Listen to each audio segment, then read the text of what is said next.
Hello friends, आज का हमारा टॉपिक है एवलांचे ब्रेकडाउन क्या होता है। ठीक है, तो एवलांचे ब्रेकडाउन वोल्टेज क्या होता है। हमारा एवलांचे ब्रेकडाउन वोल्टेज के बारे में जानेंगे। हमने आपको रिवर्स बाइसिंग में बताया था कि जब हम पीएन जंक्शन डायोड के पी टाइप को निगेटिव टर्मिनल से और एन टाइप को पॉजिटिव टर्मिनल से जोड़ते हैं, तो इस प्रकार से जो हमारा सर्किट बनता है उसे हम लोग बोलते हैं रिवर्स बाइसिंग। ठीक है, इसमें क्या होता है, एन टाइप में हमारे इलेक्ट्रॉन्स मेजॉरिटी चार्ज कैरियर्स और होल्स हमारे माइनॉरिटी चार्ज कैरियर्स होते हैं। पी टाइप में होल्स हमारे मेजॉरिटी चार्ज कैरियर्स और इलेक्ट्रॉन हमारे माइनॉरिटी चार्ज कैरियर्स होते हैं। देखिए क्या होता है, इलेक्ट्रॉन्स हमारे पॉजिटिव टर्मिनल की ओर अट्रैक्ट होते हैं, होल्स हमारे निगेटिव टर्मिनल की ओर, इसलिए ये एक दूसरे के अपोजिट डायरेक्शन में मूव करते हैं। इसलिए कोई भी करंट मेजॉरिटी चार्ज कैरियर्स की वजह से नहीं फ्लो होती है। ठीक है, अब आई माइनॉरिटी चार्ज कैरियर्स की बात। माइनॉरिटी चार्ज कैरियर्स में क्या होता है, देखिए क्या होता है, होल्स तो हमारे होल्स क्या होते हैं निगेटिव टर्मिनल की ओर और इलेक्ट्रॉन्स पॉजिटिव टर्मिनल की ओर अट्रैक्ट होते हैं, तो ये एक दूसरे की ओर गति करते हैं। ठीक है, जिसकी वजह से एक हमें रिवर्स करंट मिल रही थी IR। ठीक है, स्मॉल सी करंट, एक माइनॉरिटी चार्ज कैरियर्स की वजह से बहुत ही स्मॉल करंट मिल रही थी, उसे हम रिवर्स करंट बोल रहे थे। ठीक है, तो वो हमारी IR है। ठीक है, अब देखिए क्या होता है एवलांचे ब्रेकडाउन में, तो हमारी रिवर्स बाइसिंग हो गई। ठीक है, रिवर्स करंट हमें मिल गई। एवलांचे ब्रेकडाउन वोल्टेज में क्या होता है, जब हम वोल्टेज का मान बढ़ाते हैं। ठीक है, अब हम वोल्टेज का मान बढ़ा रहे हैं तो हमारी जो करंट है वो धीरे धीरे धीरे धीरे बढ़ रही है। देखिए कैसे बढ़ रही है हमारी करंट।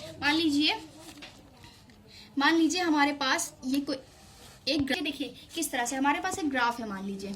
ठीक है, ये रिप्रेजेंट कर रहा है हमारे वोल्टेज को, रिवर्स वोल्टेज को, और ये रिप्रेजेंट कर रहा है हमारी रिवर्स करंट को। ठीक है, जो कि किसमें है, मिली एम्पियर में है, और ये हमारा रिवर्स वोल्टेज किसमें है, वोल्ट में है। ठीक है, अब देखिए क्या मैंने आपको बताया, माइनॉरिटी चार्ज कैरियर्स की वजह से, अगर मान लीजिए हमने माइनॉरिटी चार्ज कैरियर्स की वजह से हमें बहुत ही स्मॉल सी करंट मिल रही थी। ठीक है, अब हमने क्या किया, रिवर्स वोल्टेज का मान बढ़ाना स्टार्ट किया। मान लीजिए यहाँ तक बढ़ा दिया, तो हमारी जो रिवर्स करंट थी उसका मान इतना बढ़ गया। ठीक है, अब हमने वोल्टेज का मान और बढ़ाया तो हमारी रिवर्स करंट लगभग कांस्टेंट बढ़ रही थी। क्यों कांस्टेंट बढ़ रही, क्योंकि सिर्फ जो हमारी रिवर्स करंट है, रिवर्स करंट जो है वो सिर्फ माइनॉरिटी चार्ज कैरियर्स की वजह से फ्लो हो रही। ठीक है, वोल्टेज का मान बढ़ाते जाते एक स्थिति ऐसी आती है यहाँ पे लगभग, जब हमारा वोल्टेज क्या होता है 7 वोल्ट से ज्यादा हो जाता है। ठीक है, जब हमारा रिवर्स वोल्टेज का मान क्या है, हम 7 वोल्ट से ज्यादा दे देते हैं, तो क्या होती है, हमारी करंट जो होती है डायरेक्टली इंक्रीज कर जाती है। ठीक है, 7 वोल्ट के बाद क्या होता है, हमारी करंट डायरेक्टली इंक्रीज कर जाती है। तो इसी फिनोमिना को हम बोलते हैं एवलांचे ब्रेकडाउन। एवलांचे ब्रेकडाउन कैसे हुआ, आप देखिए, जो डायरेक्टली कैसे इंक्रीज कर गई हमारी करंट, देखिए डायरेक्टली कैसे इंक्रीज करी। आपने ये डायग्राम देखा हुआ था।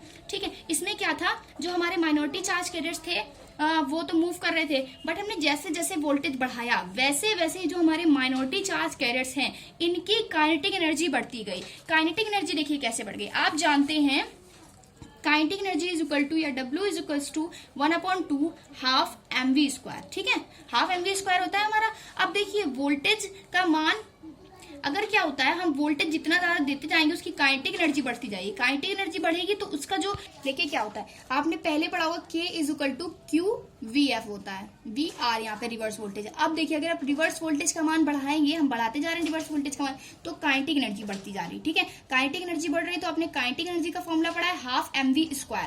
ठीक है, जब हमारी काइनेटिक एनर्जी बढ़ेगी तो क्या होगा, हमारा जो वेग है, जो पार्टिकल्स का हमारे माइनॉरिटी चार्ज कैरियर्स है उनकी वेग है वो भी बढ़ जाएगा। ठीक है, तो वो जब इनकी वेलोसिटी बढ़ जाती है तो जैसे जैसे वोल्टेज का मान हम बढ़ाते जा रहे हैं वैसे वैसे काइनेटिक एनर्जी बढ़ रही है, और काइनेटिक एनर्जी के बढ़ने के साथ वेलोसिटी बढ़ती जा रही है। तो जितनी ज्यादा वेलोसिटी हो जाएगी उतनी ज्यादा वेलोसिटी के साथ जो हमारे ये माइनॉरिटी चार्ज कैरियर्स हैं वो मूव करने लगेंगे, एक दूसरे की ओर मूव करने लगेंगे। और जैसे ही रिवर्स वोल्टेज का मान हमारा किससे 7 वोल्ट से अधिक हो जाएगा। ठीक है, 7 वोल्ट से अधिक हो जाएगा रिवर्स वोल्टेज का मान, वैसे ही जो ये माइनॉरिटी चार्ज कैरियर्स हैं वो इस सेमीकंडक्टर के अंदर उपस्थित एटम्स के कोवेलेंट बॉन्ड्स को तोड़ना शुरू कर देते हैं। क्योंकि आप जानते हैं ये हमारा सेमीकंडक्टर का बना हुआ है। ठीक है, सेमीकंडक्टर में मान लीजिए जर्मेनियम के परमाणु उपस्थित हैं, ऐसे वो अपनी बॉन्डिंग इस तरह से करते हैं कुछ।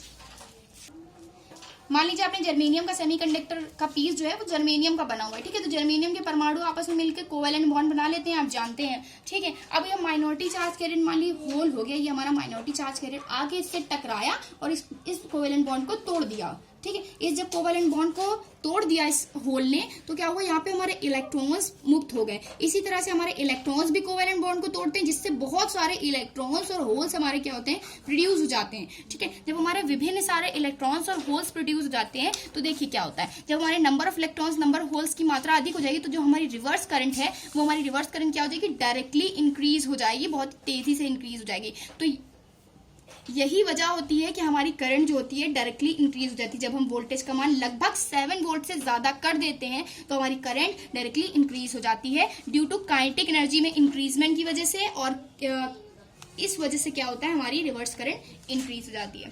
ठीक है, तो इसे हम क्या बोलते हैं, एवलांचे ब्रेकडाउन। एवलांचे ब्रेकडाउन में क्या होता है, जब ये हमारे होल्स या इलेक्ट्रॉन्स कोवेलेंट बॉन्ड से टकराते हैं तो क्या करते हैं, टकराने की वजह से ये क्या करते हैं, कुछ एनर्जी का लॉस कर देते हैं। ठीक है, कुछ एनर्जी लॉस कर देते हैं।